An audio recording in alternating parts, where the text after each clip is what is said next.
અંકલેશ્વરના ગડખોલ ગામ ખાતે બે બાળકોની માતાએ ગળે ફાંસો લગાવી આપઘાત કરી લીધો હતો. મહિલાનો આપઘાત પાછળ કારણ અકબંધ રહ્યું છે. પતિ નોકરી પર ગયા બાદ ઘરમાં રહેલ પંખાના હૂકમાં ફંદો લગાવી આપઘાત કરી લીધો હતો. અંકલેશ્વર બી ડિવિઝન પોલીસે પ્રાથમિક અકસ્માતે મોતનો ગુનો નોંધી તપાસ આરંભી હતી.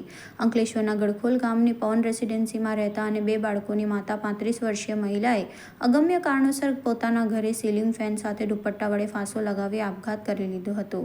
આ ઘટના અંગે પરિવારજનોએ અંકલેશ્વર બી ડિવિઝન પોલીસ મથકે જાણ કરતા પોલીસ કાફલો સ્થળ પર દોડી આવ્યો હતો અને મહિલાના મૃતદેહને પોસ્ટમોર્ટમ અર્થે ખસેડી વધુ તપાસ હાથ ધરી છે. મૃતક મહિલા ભાવનાબેન ઉમંગ તડવી હોવાનું જાણવા મળ્યું હતું. ત્યારે મહિલાના આપઘાત પાછળના કારણ હજુ સ્પષ્ટ થયું નથી, જે અંગે પોલીસ દ્વારા તેના પતિ તેમજ પરિવારજનોની પૂછપરછ શરૂ કરી હતી. મહિલાએ અંતિમવાદી પગલું ભરતા બે બાળકોએ માતાની મમતા ગુમાવી છે. અંકલેશ્વરના ગડખોલ ગામ ખાતે બે બાળકોની માતા ગળે ફાંસો લગાવી આપઘાત કરી લીધો હતો. મહિલાનો આપઘાત પાછળના કારણ અકબંધ રહ્યું છે.